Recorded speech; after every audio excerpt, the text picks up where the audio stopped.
बिस्मिल्लाहिर्रहमानिर्रहीम। आज हम जो क्वेश्चन सॉल्व करेंगे ये मैंने सुहेल अफजल की बुक से लिया, पेज नंबर 334 से। क्वेश्चन नंबर है 6। क्वेश्चन में हमें कहा गया है कि prepaid trading and profit and loss account for the year ended 31 December 2015 and balance sheet as at that date of Rahman. और आगे उन्होंने रहमान का सारा डाटा दिया है।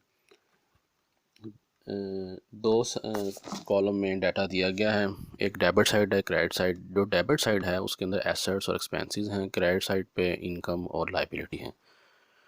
इसको हम तमाम आइटम को एक एक करके देखते हैं। ये कैश पहली आइटम है, ये एसेट है, डेटर्स एसेट हैं, फ्रेट एक्सपेंस है, इन्वेस्टमेंट जो है ये एसेट है, परचेज भी एक्सपेंस है, इस्टेब्लिशमेंट चार्जेस जो हैं ये भी एक्सपेंस है, रेंट है ये भी एक्सपेंस है, इंश्योरेंस एक्सपेंस है, डिलीवरी चार्जेस एक्सपेंसेस हैं, वेजेस एक्सपेंसेस हैं, सेल्स इनकम है, इंटरेस्ट और इन्वेस्टमेंट भी इनकम है, क्रेडिटर लाइबिलिटी को शो कर रहे हैं, कैपिटल भी लाइबिलिटी है और इसको ऑनर इक्विटी भी कहते हैं। ये कंपनी के ऊपर जो अदारा है उसके ऊपर लाइबिलिटी तस्वर किया जाता है। आखिर में क्लोजिंग स्टॉक दिया गया जो है 22,500 का। यहाँ आपके जहन में क्वेश्चन आया होगा कि क्लोजिंग स्टॉक क्वेश्चन के आखिर में क्यों दिया गया है, ये ट्रायल बैलेंस एरिया में क्यों नहीं आता इस एरिया में। तो इसकी वजह यह है कि ये क्लोजिंग स्टॉक परचेज़ का बचा हुआ बैलेंस है और परचेज़ अपने फुल बैलेंस के साथ ट्रायल बैलेंस में शो हो रही है।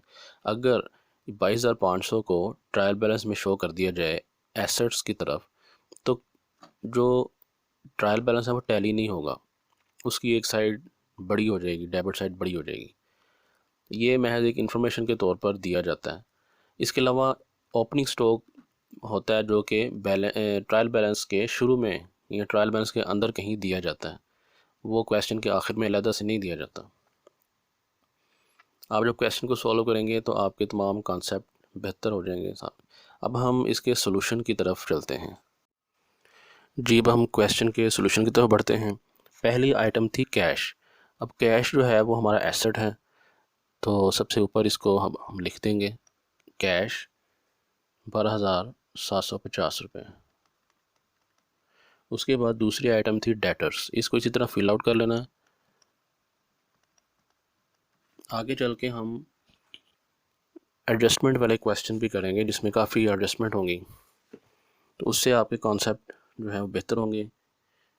ये सिंपल क्वेश्चन है और डेटर है 26,850 और अगली आइटम है फ्रेड। अब फ्रेड जो है ये ट्रेडिंग अकाउंट में आएगा क्योंकि इसका ताल्लुक स्टॉक को परचेज़ करने से है। इस वीडियो से पहले आप मेरी पहली वीडियो लाजमी देखिएगा जिसमें मैंने तमाम चीज़ों का इंट्रोडक्शन कराया है। फ्रेड जो है ये माल को ख़रीदने में जो अमाउंट खर्च हुई है। इसके अलावा नेक्स्ट है इन्वेस्टमेंट, ये हमारा एसेट है, इसको हम एसेट वाली साइड पे बैलेंस शीट में लिखेंगे। ये है 22,500। नेक्स्ट आइटम है परचेजेस। परचेजेस से ऊपर सबसे पहले हम ओपनिंग स्टॉक लिखते हैं,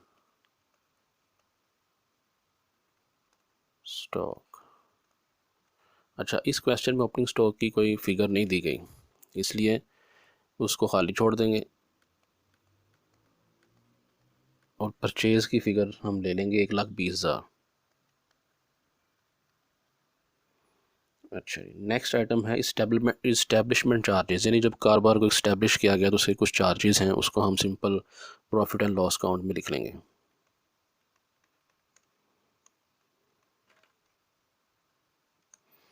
वो कितने हैं? 7,500। नेक्स्ट है रेंट। रेंट को भी हम नोट कर लेंगे प्रॉफिट एंड लॉस अकाउंट में। उसके बाद है इंश्योरेंस। इंश्योरेंस की जो फिगर है 4,500 है।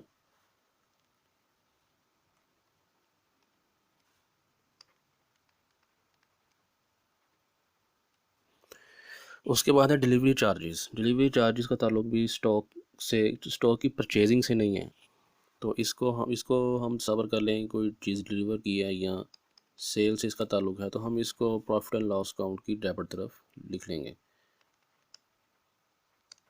डिलीवरी चार्जेस, ठीक है। उसके बाद है वेजेस। अच्छा, वेजेस का ताल्लुक जो है वो स्टॉक की हैंडलिंग से है, मैन्युफैक्चरिंग से है, तो इसको हम ट्रेडिंग अकाउंट में ही लिखेंगे। ये 7,500 रुपये, 7,500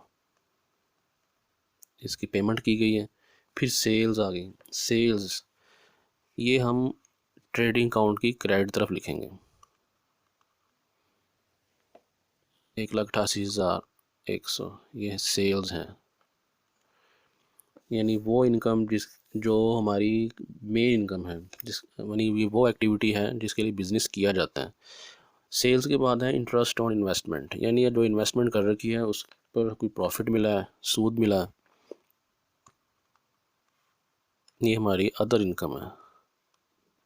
यानी ये वो इनकम नहीं है जिसके लिए बिज़नेस किया जा रहा है, ये तो महज एक इन्वेस्टमेंट थी, उसमें से कुछ प्रॉफिट हमें दिया गया। असल इनकम हमारी ये सेल है, तो इसको हम ट्रेडिंग अकाउंट की क्रेडिट तरफ नोट करेंगे। उसके बाद क्या है, क्रेडिटर्स। क्रेडिटर आएंगे बैलेंस शीट की लायबिलिटी साइड पे। क्रेडिटर्स की क्या फिगर है, 12,000।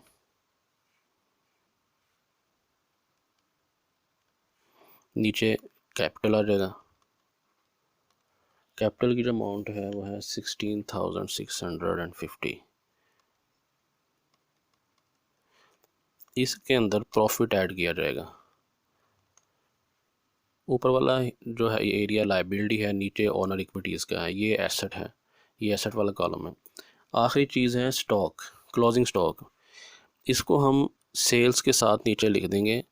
वो क्यों लिखेंगे वो मैं भी आपको बताता हूँ।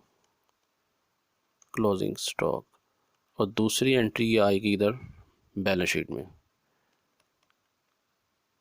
Closing stock 22,500।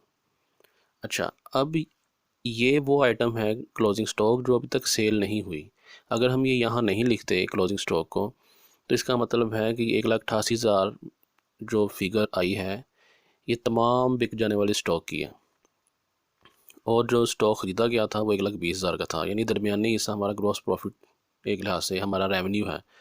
लेकिन ये तो गलत है। 22,500 हमारे पास बचा हुआ है उस 1,20,000 में से, तो उस 1,20,000 में से इस फिगर को यानी 22,500 को माइनस करने के लिए हम ऑपोजिट साइड पे लिख देते हैं, क्रेडिट तरफ। इस तरह जब हम ये रेवेन्यू एरिया को जमा करेंगे और एक्सपेंस साइड को लेस करेंगे तो ऑटोमेटिकली क्लोजिंग स्टॉक परचेज़ के साथ एडजस्ट हो जाएगा। अब हम देखते हैं इसकी क्या फ़िगर बनी। ये टोटल करेंगे 2,10,600। अच्छा, जो साइड बड़ी होगी उसका टोटल करके ऑपोजिट साइड पे ले जाएंगे। अगर एक्सपेंस साइड बड़ी हो तो यहाँ से टोटल करके क्रेडिट तरफ लाएंगे, लेकिन यहाँ पे क्रेडिट साइड बड़ी है यानी इनकम हुई है, तो उसको अब हम ट्रांसफ़र करेंगे इस एरिया में। ये देखें 2,10,600, और ये तमाम एक्सपेंसेस जो हैं, वेजेस, फ्रेड, परचेजेस, ये तीनों ये हम माइनस कर देंगे। तो क्या बना, 82,425 रुपये। 82,425 रुपये ये ग्रॉस प्रॉफिट है।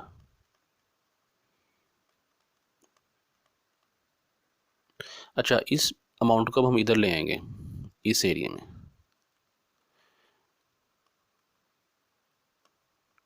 यहाँ पे आएगा ग्रॉस प्रॉफिट ब्रॉट डाउन, यहाँ आएगा कैरी डाउन।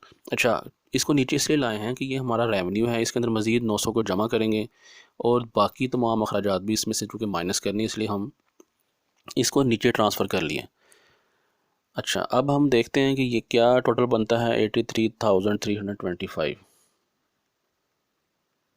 ये टोटल बना 25। अच्छा, और इसमें से ये तमाम जो एक्सपेंसेस हैं ये माइनस कर देंगे। वो कितने बने हैं, वो 55,950 बने। ये है नेट प्रॉफिट। अच्छा, ये जो नेट प्रॉफिट है ये ऐड होगा इधर कैपिटल में, ये देखिए इधर, और इसको जमा करके अंदर कॉलम में लिख देंगे लायबिलिटी साइड में।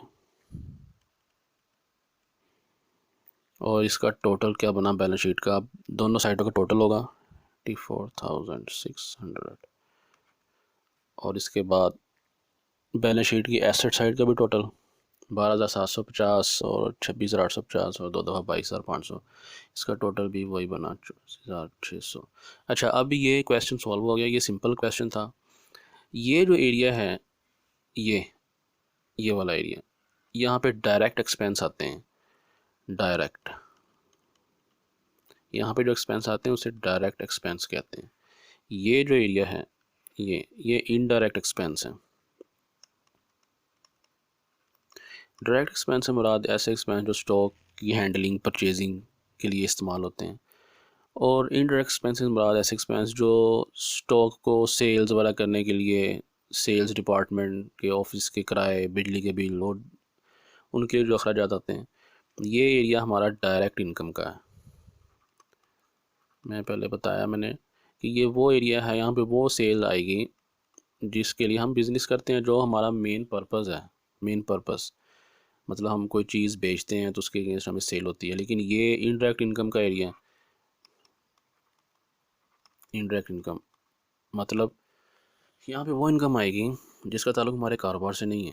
मसलन ये देखिए 900 रुपया आया, ये कोई हमें इंटरेस्ट मिल गया, प्रॉफिट मिल गया, कोई बैंक का प्रॉफिट होगा तो इधर आ जाएगा।